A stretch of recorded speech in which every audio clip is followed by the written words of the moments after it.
Berklee College of Music's Honorary Doctorate of Music degree was established in 1971, following the college's 25th anniversary, and our first recipient was Duke Ellington, followed by artists like Sarah Vaughan, George Martin, Quincy Jones, Dizzy Gillespie, B.B. King, Paul Simon, Alison Krauss, Harry Belafonte, Aretha Franklin, and John McLaughlin, who you'll hear from in a minute.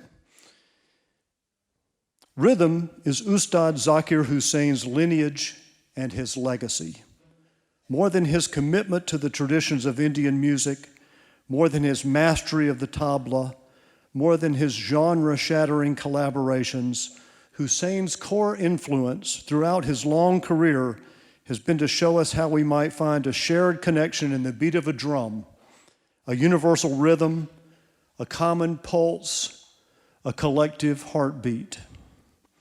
The son of tabla master Ustad Al-Raka, a frequent accompanist of Ravi Shankar, Zakir Hussain was born in 1951 in modern-day Mumbai.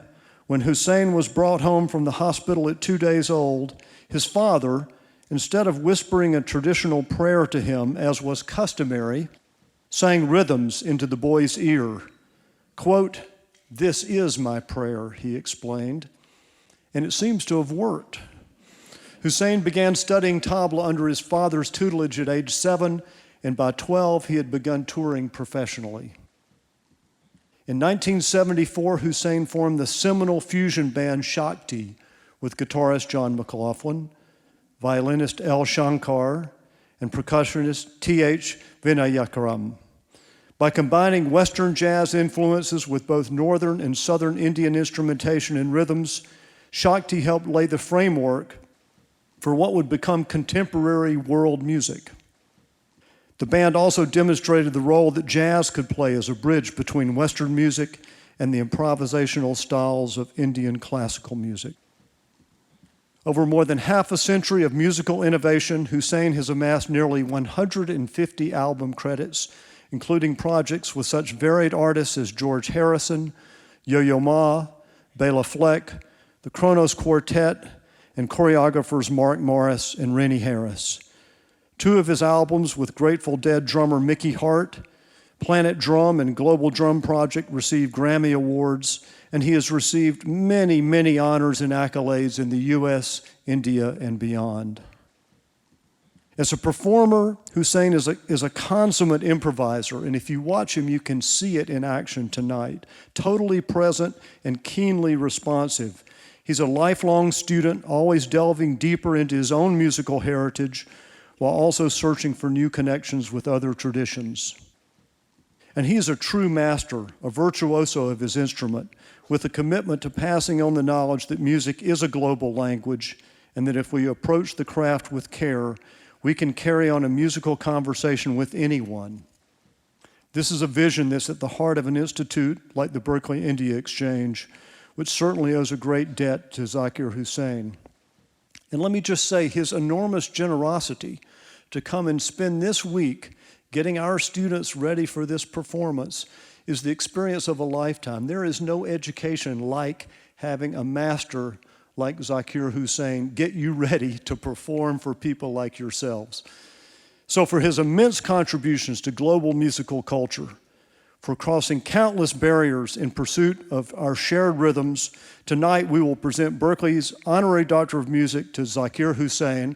And I think first we're going to invite him out here, and we have a video of some of the people who love him who couldn't be with us tonight. So Zakir, if you can join us, we will share in the joys of these congratulations from many of your dear friends.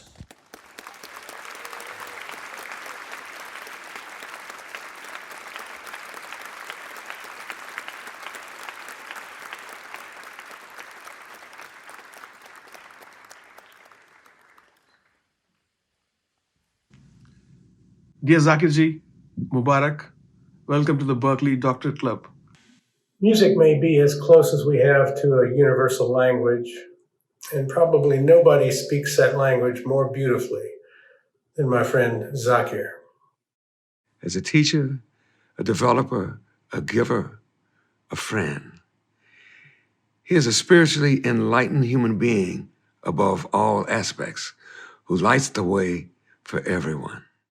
They always say that the world has a rhythm, the divine rhythm, universe has a rhythm to it. And I feel he creates that through his instrument. And without that, we'd probably be missing a whole lot of spiritual frequencies. You are my brother, but you're also a father figure and a guru figure in my life. You have always given, never asking anything for yourself. And for this, I thank God and our parents that they gave me a brother like you, Ustad Zakir Hussain. I deeply and humbly bow down to you.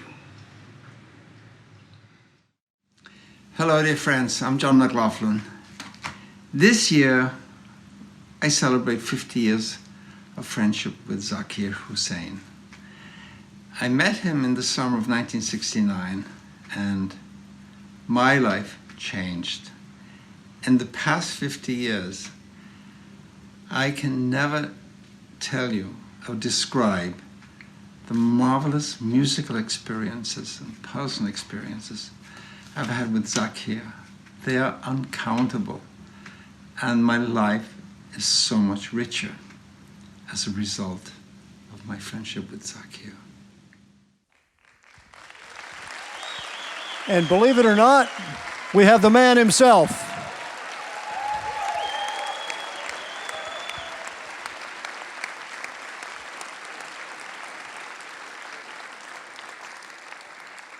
When we mentioned to John that we were doing this, he said, I have to be there. And he came from London to join us for this evening.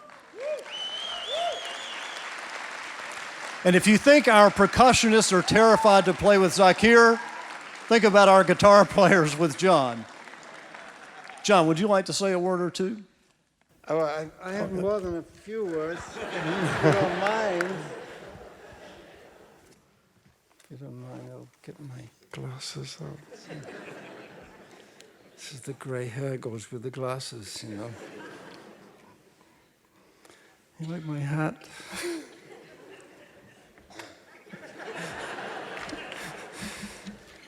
So, Dean Brown and members of the board and faculty members, thank you for inviting me to participate in the honoring of Zakir Hussain. As you heard, this is the 50th anniversary of friendship between Zakir and me. Although it seems as if I've known Zakir all my life, and if reincarnation exists, perhaps even in another life. How we met in this incarnation has an element of humor, which I will share with you. In 1968, I decided to start practicing yoga, changing my diet, trying meditation. I'd become deeply influenced by the Indian traditions on these subjects, and of course, it was inevitable that I discover Indian music at this time, since it was already being promoted by George Harrison of the Beatles, thanks to the great Pandit Ravi Shankar and his influence on George.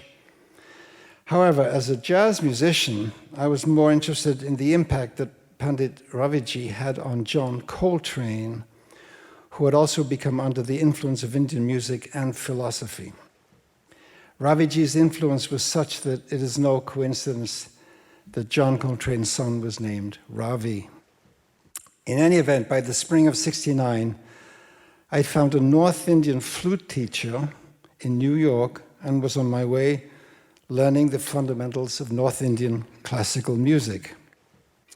My teacher was not such a great player, but at least I was learning the theory.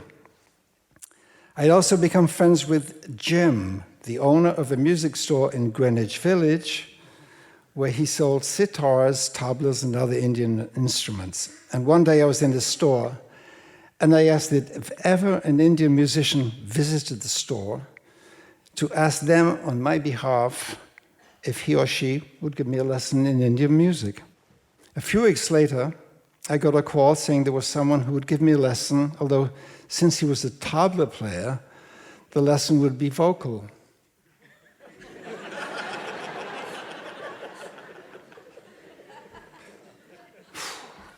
I agreed, fortunately, even though I was nervous, because I am the worst singer I have ever heard. And I don't mean maybe. I went to the store and was introduced to Zakir. We found a spot in the store, and he proceeded to give me a singing lesson. The lesson was very good, even in spite of my singing. And clearly, Zakir was an excellent teacher. He was very discreet about my atrocious singing. But even though he sang in tune, to call Zakir a singer would be bending the truth a little bit. But that said, he's 1,000 times better than me. At the end of the lesson, we both laughed about the lesson and about our mutual singing, but that we both enjoyed meeting very much, and it was the beginning of a friendship that would change irrevocably my life. We continued to stay in touch until we met again in 1972 in Los Angeles. CBS, my record company at that time, had organized a performance of a number of artists who could choose, bless you, who could choose the recipient of that portion of the charity. I was one of the artists, and I'd chosen the Ali Akbar Khan School of Music, since I knew Zakir was the tabla teacher there. Zakir came to the performance in LA. I'm glad you did. And it was the first time he was seeing me play, and that was with the Mahavishnu Orchestra. The following day, we both flew to San Francisco, having been invited by Ali Akbar Khan Sabs to greet him at his house. I was delighted to meet him. He is to this day one of the greatest musicians I have ever met. And I have witnessed performances from Ali Akbar Khan Sab that made my entire body shiver. Just marvelous. By some marvelous coincidence or blessing, I had brought an acoustic guitar with me that evening, and Zakir had his tabla with him. And later, I suggested to Zakir that we play together, to which he readily agreed. Thank you. Really. And we sat down in front of Khan Sahib and played together spontaneously for the first time. It was one of the greatest experiences of my life. There was communion immediately, and communion is much greater than simple communication. Playing with Zakir is like having telepathy. It is simply amazing. And now, a few years older, I am embarrassed when I think of how unbelievably pretentious I was to sit in front of the great Khan Sahib and say, okay, if we jam.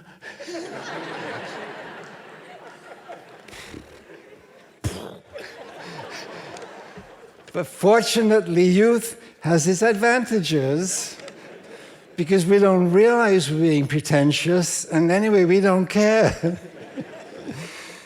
So we fast forward to 1973. By this time, I'd spent a year as an extracurricular student of South Indian Veena professor Dr. S. Ramanathan, who taught at Wesleyan University in Connecticut. And there was a really good Indian music faculty at Wesleyan. And it was there that I met violinist Dr. L. Shankar, who was the nephew of my guru's accompanist, Mridanga maestro Dr. Ramnath Raghavan. L. Shankar and I began playing together at home just for fun, but it very quickly became more than that. And one day I asked him if he knew Zakir. And while he'd heard of him, he didn't know him personally. I was so inspired from learning the marvels of Indian music. One day I proposed to L. Shankar that I would invite Zakir and Dr. Raghavan, and together we could all play some small concerts somewhere. Fortunately, they all agreed. And here began the humble origins of Shakti.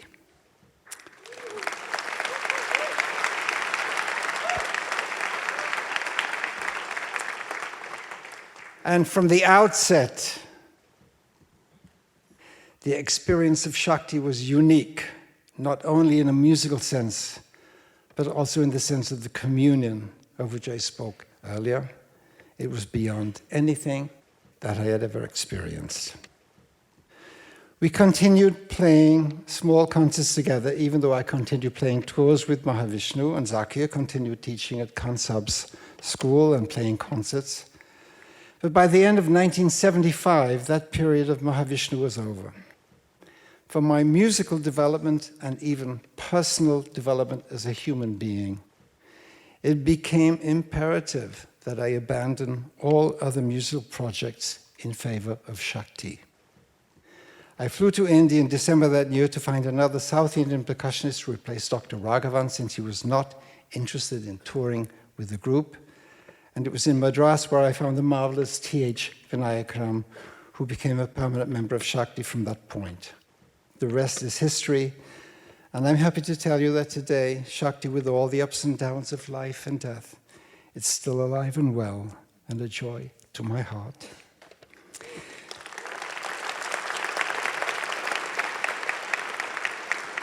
I'm almost through. And until now, I've been speaking about the how I met Zakir and what happened subsequently.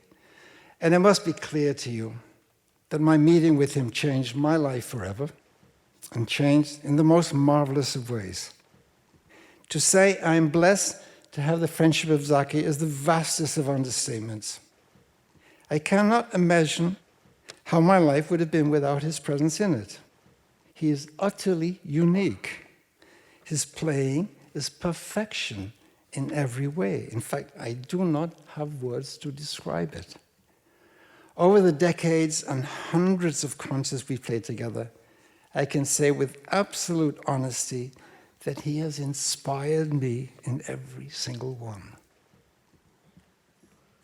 He is simply phenomenal.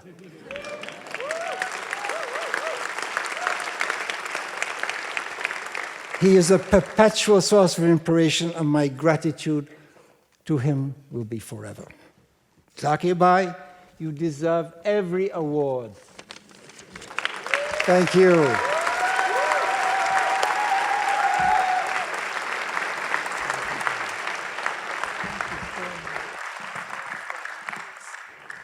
So, Ustad Zakir Hussain, on behalf of Susan Whitehead, the chairman of the Board of Trustees of Berklee College of Music, our provost Larry Simpson, and myself, we present you with the Berklee Honorary Doctorate of Music degree.